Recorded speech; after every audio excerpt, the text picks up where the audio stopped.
JSW infra JSW group की company 2006 में बनी थी ये कंपनी, और जेएसडब्ल्यू स्टील और जेएसडब्ल्यू एनर्जी को कार्गो सर्विसेज देने के लिए इसकी हुई थी शुरुआत। लेकिन उसके बाद पोर्ट और पोर्ट टर्मिनल्स के डेवलपमेंट करने का और ऑपरेट करने का कारोबार करती कंपनी, और दूसरी सबसे बड़ी पोर्ट इंफ्रा कंपनी है देश में।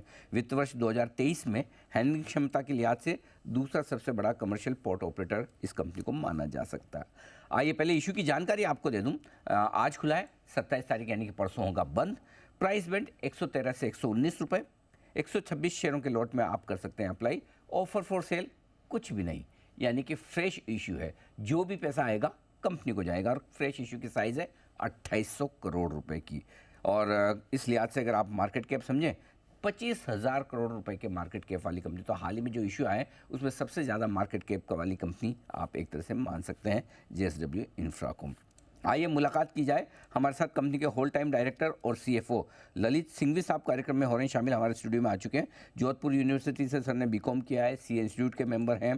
15 जनवरी 2015 से सर कंपनी के साथ में है, तो कंपनी के मैनेजमेंट और फाइनेंस की जिम्मेदारी ललित सिंघवी साहब के हाथों में। सर बहुत बहुत स्वागत है आपका, धन्यवाद हमें समय देने के लिए, स्टूडियो में आने के लिए। पहले तो सर आपको बधाई देना चाहता हूँ मैं। कल मैं देख रहा था कि आपकी एंकर बुक जो बनकर आई है, कोई ऐसा नाम आपने छोड़ा नहीं जो एंकर बुक में आ सकता और आया ना हो। बड़ी तगड़ी एंकर बुक बनी है, रेस्पॉन्स ज़बरदस्त आ रहा है आपके आईपीओ को। बहुत ही स्ट्रॉन्ग रेस्पॉन्स है अनिल जी। हमने देखा है कि बड़े बड़े एफआईज जो हैं, सॉवरेन फंड्स सिंगापुर के, जीआईसी, फुलरटन, पिकटेक, एलएम, एचएसबीसी, मॉर्गन स्टैनले, क्या बात है, तो सभी लोग इसके अंदर थे और बहुत ही स्ट्रॉन्ग डिमांड रही। तो मतलब लोकल और एफआई दोनों ही फंड्स में आए हैं। अगर आप डोमेस्टिक म्यूचुअल फंड देखें तो सारे टॉप म्यूचुअल फंड है, ICICI, HDFC, SBI, Birla, Nippon, सभी लोग हमारे इसके लिए काफ़ी स्ट्रॉन्ग डिमांड के साथ में आए। बढ़िया, बधाई उसके लिए। सर सबसे पहले ये समझाएं कि आपकी कंपनी क्या बिजनेस करती है। जो मैं समझ रहा हूँ पोर्ट और टर्मिनल, पहले तो हमें ये भी समझाओ कि पोर्ट और टर्मिनल में क्या फ़र्क है और आपका बिजनेस मॉडल क्या है। आपको एकदम सिंपल वे में मैं समझाऊंगा कि पोर्ट्स जो है वो एक कमर्शियल पोर्ट्स है जी, जिसके अंदर प्राइसिंग वगैरह की हमारे को फ्रीडम होती है, कमोडिटी की फ्रीडम होती है, वो प्राइवेट होते हैं। प्राइवेट है। उसमें क्या होता है कि आपको वाटर फ्रंट दिया जाता है, आपको पूरा उसमें डेवलप करना है। अच्छा। जैसे कि हमारा जयगढ़ पोर्ट है रत्नागिरी के पास, दूसरा धर्मतर पोर्ट है जो अलीबाग के पास, वो प्राइवेट कमर्शियल पोर्ट्स हैं। वहाँ पूरी फ्रीडम है और उसमें कोई रेवेन्यू शेयरिंग की बात नहीं होती है। तो उसके अंदर इन्वेस्टमेंट भी बड़ा है, एबिटा मार्जिन भी बड़ा है। अब दूसरा आता है टर्मिनल्स। टर्मिनल्स दिए जाते हैं अपने मेजर पोर्ट्स पे, जो गवर्नमेंट के 12 मेजर पोर्ट हैं। उन मेजर पोर्ट्स पे वो लोग प्राइवेट प्लेयर्स को बुलाते हैं जी, कि कुछ या तो बोलते हैं कि बर्थ अपनी बनाइए और उसमें टर्मिनल पे इन्वेस्ट कीजिए। पूरा इंफ्रास्ट्रक्चर गवर्नमेंट का बनाया हुआ होता है, तो उसके अंदर आपको केवल टर्मिनल पे इन्वेस्ट करना है। कई बार ऐसे होते हैं जो गवर्नमेंट ऑलरेडी 25-30 सालों से चला रही है, वो फिर बोलती है कि उनके इक्विपमेंट्स वगैरह पुराने हो गए, तो आप मॉडर्नाइज कीजिए, इन्वेस्ट कीजिए, मैकेनाइज कीजिए, एफिशिएंटली उसको चलाइए। तो उसको बिडिंग प्रोसेस पे बुलाया जाता है प्राइवेट प्लेयर्स को। तो प्राइवेट प्लेयर्स फिर अपनी रेवेन्यू शेयरिंग के बेसिस पे बिड करते हैं। ठीक बात। जो हाईएस्ट रेवेन्यू शेयरिंग देगा उसको वो मिल जाएगा। तो आपको इन्वेस्टमेंट करना है, सरकार के साथ रेवेन्यू शेयर करना। तो आपके पास 2 पोर्ट है और टर्मिनल कितने? 7 टर्मिनल्स हैं। हमारे हिंदुस्तान में सबसे ज़्यादा हमारे पास टर्मिनल्स हैं। और ये हमारा बहुत बड़ा बिजनेस मॉडल है कि हम लोग 50% अराउंड रहेंगे पोर्ट्स में, प्राइवेट पोर्ट्स में, 50% टर्मिनल्स में। ठीक बात है। अच्छा सर, अब बताएं, 2800 करोड़ आ रहा है इशू से जी। इस्तेमाल कहाँ होगा? कुछ एक्सपेंशन करने वाले? हाँ, उसमें से ऐसा है कि 1200 करोड़ रुपया हमने कैपेक्स प्लान किया हुआ है। ठीक है। जिसके अंदर हम एलपीजी टर्मिनल डाल रहे हैं जयगढ़ पोर्ट में, तो करीब 850 से 900 करोड़ रुपया उसमें जाएगा। फिर हम लोग हमारी जो कंटेनर टर्मिनल है न्यू मैंगलोर में, उसका पहला साल में हमारे को बहुत अच्छा रिस्पॉन्स मिला है, तो उसकी हम कैपेसिटी एक्सपैंड कर रहे हैं। उसकी कैपेसिटी 240,000 TU से अब हम लोग उसको 360,000 TU में ले जाएंगे। 50% बढ़ जाएगी। हाँ, वो 50% बढ़ जाएगी और एक छोटा इन्वेस्टमेंट 150 करोड़ के इन्वेस्टमेंट में ये काम हो जाएगा। अच्छा। बाकी हम कुछ ड्रेजर वगैरह खरीद रहे हैं, तो टोटल मिला के 1200 का कैपेक्स है। 880 करोड़ रुपया में डेट रिपेमेंट कर रहे हैं और बाकी जनरल कॉर्पोरेट पर्पस है। जी सर, वैसे तो आपके आईपीओ में प्रमोटर्स कोई इक्विटी नहीं बेच रहे हैं, ऑफर फॉर सेल नहीं, सारा पैसा कंपनी में जा रहा है, लेकिन उसके बाद भी 85% आपकी होल्डिंग रहेगी प्रोमोटर्स की जी। तो 10% 10.5% तो और कम करनी है आपको। तो सेबी अपने को 3 साल का टाइम देता है। जी। तो अभी हमारे को पैसे की एक्चुअली उतनी दरकार नहीं थी, तो हम लोगों ने इतना ही इशू लेके आए। ठीक बात। तो हम अगले 3 सालों में, समय है। क्योंकि ग्रोथ हमारी काफ़ी है, तो हम लोग उसमें लेके आ जाएंगे। ग्रोथ पे एक सवाल पूछना चाहता हूँ। पिछले 3 सालों में मैं देख रहा हूँ आपका चाहे रेवेन्यू हो, प्रॉफिट हो, एबिटा हो, तीनों डबल हुए हैं। तो एकदम 3 साल में इस खास ग्रोथ के पीछे वजह क्या? दूसरा जनरली अब जब आईपीओ आता है तो हमें लगता है पिछले 2-3 साल में तो बढ़िया ग्रोथ रही है, लेकिन जब हायर बेस हो जाएगा, ठीक है ना, तो क्या कंपनी वैसी ग्रोथ मेंटेन रख सकती है? मैं फॉरवर्ड लुकिंग स्टेटमेंट नहीं ले रहा हूँ, लेकिन एक गाइडेंस के लिहाज से समझना चाहता हूँ। तो मैं एक आपको समझाता हूँ कि 2004 से हमने एक्चुअली हमारा गोवा टर्मिनल फर्स्ट आया था, वहाँ से काम चालू किया इस पोर्ट का।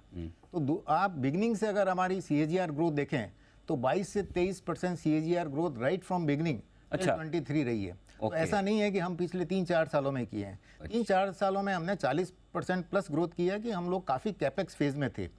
वो कंप्लीट हो गए टर्मिनल्स ड्यूरिंग दिस पीरियड। तो जब ये कंप्लीट हो जाता है तो उसके बाद में ग्रोथ थोड़ी सी स्ट्रांग होती है, क्योंकि कैपेक्स फेज कंप्लीट हुआ था इस पीरियड में। तो हमारी कैपेसिटी भी काफ़ी बढ़ गई।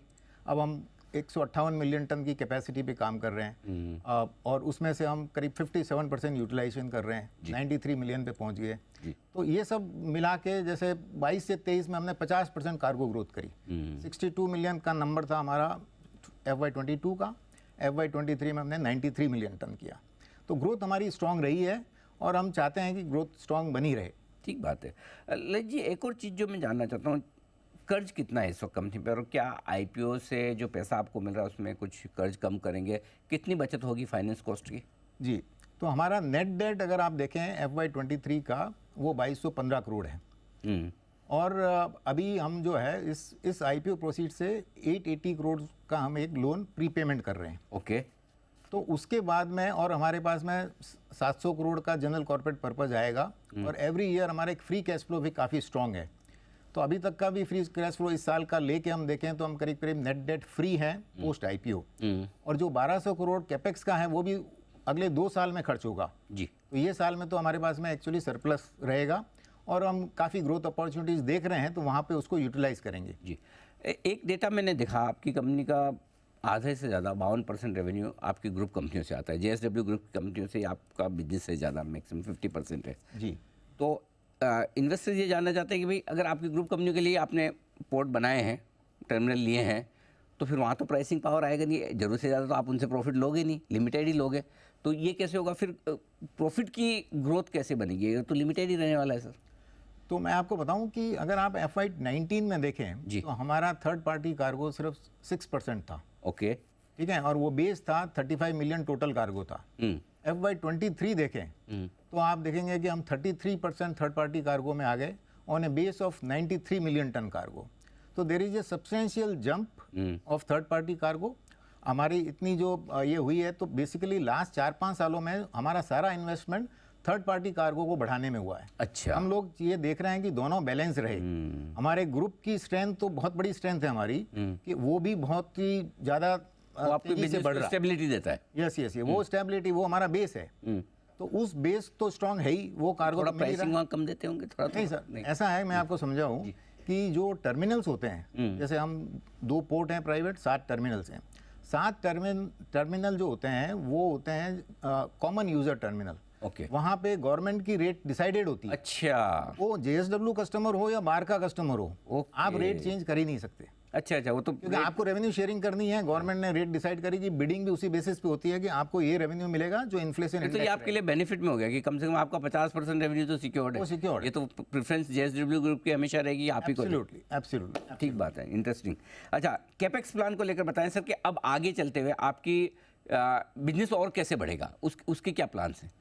हाँ, तो इसमें हमारी एक 4 prong स्ट्रेटेजी है, मैं आपको समझाऊं। पहली उसमें से है कि ब्राउन फील्ड एक्सपेंशन, जहाँ पे भी हमारे ऑलरेडी एसेट्स हैं, चाहे वो जयगढ़ पोर्ट है या धर्मतर है और कहीं पे भी हैं, वहाँ पे हम लो कॉस्ट एक्सपेंशन और कर सकते हैं। जैसे कि हम LPG टर्मिनल जयगढ़ में बिठा रहे हैं, जैसे जैसे हमारे को कार्गो विजिबिलिटी दिखेगी, बिकॉज वो ग्रीन फील्ड पोर्ट है, एक स्मॉल इन्वेस्टमेंट से फर्दर बर्थ वगैरह बढ़ाई जा सकती है, तो वैसे हम बढ़ाते रहेंगे। तो वो एक नेचुरल ग्रोथ आएगी जिसके अंदर कम कैपेक्स में भी आप अपना ग्रोथ कर सकते हैं।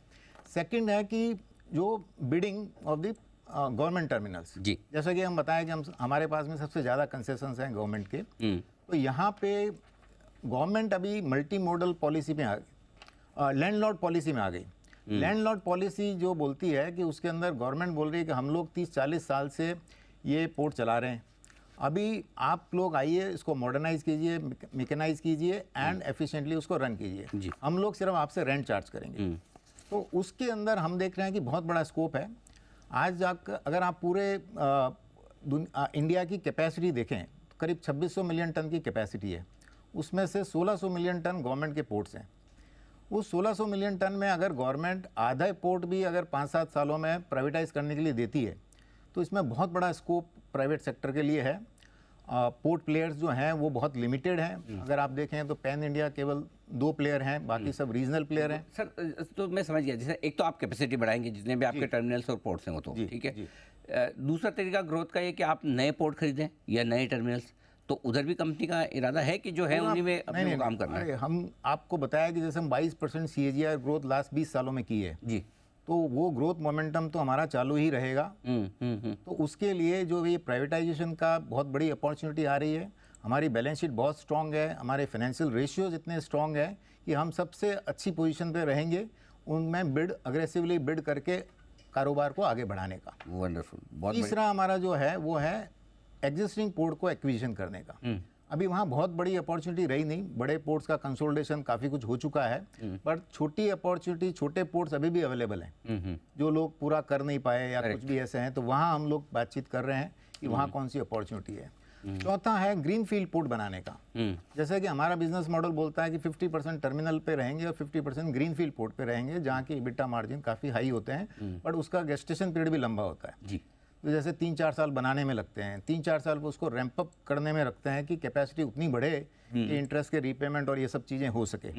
तो ये 7-8 साल वाली बात होती है, तो उसमें एंकर कस्टमर होना बहुत जरूरी होता है कि बेस कार्गो आपके पास में है, उस बेस कार्गो से फिर आप थर्ड पार्टी कार्गो और बढ़ा के वो आपको बेनिफिट अपने ग्रुप का मिल जाए। हमारे ग्रुप का बहुत बड़ी स्ट्रेंथ है कि हम नहीं तो आप देखेंगे 8-10 साल में कोई ग्रीनफील्ड पोर्ट हिंदुस्तान में नहीं आया। कल को आप लगा लो और काम ना मिले काम नहीं मिले या कहीं और चले, हम वो पहले स्टडी करते हैं, हमारा बेस कार्गो तैयार करते हैं, फिर उसको रैंप अप करते हैं। तो ये स्ट्रेटेजी हमारे लिए बहुत अच्छी रही है। मजा आ गया सर आपसे सुनकर। मैं तो बहुत इंटरेस्टिंग बिजनेस मॉडल है, नए तरीका, क्योंकि मेरे ख्याल से अदानी पोर्ट के बाद आपकी दूसरी कंपनी होगी जो खाली शायद गुजरात पिपावाव थोड़ा सा वो सिंगल पोर्ट है, लोकेशन सिंगल पोर्ट है। हम लोग ईस्ट और वेस्ट में चारों तरफ हम कारोबार है। हम 2 पोर्ट O&M UAE में भी चलाते हैं। हमारे बल्क कार्गो में बहुत बड़ी एक्सपर्टीज है। सर वैसे तो आपको मेरी शुभकामनाएं की जरूरत नहीं है, क्योंकि आपके इशू को एंकर का रेस्पॉन्स तगड़ा मिला है, आज से खुला है, रेस्पॉन्स भी ज़बरदस्त आ रहा है। फिर भी बहुत बहुत बधाई और शुभकामनाएं आपको, और धन्यवाद सर आपने। थैंक यू सर, हमारे को जी स्टूडियो में बुलाने के लिए आपको बहुत बहुत धन्यवाद।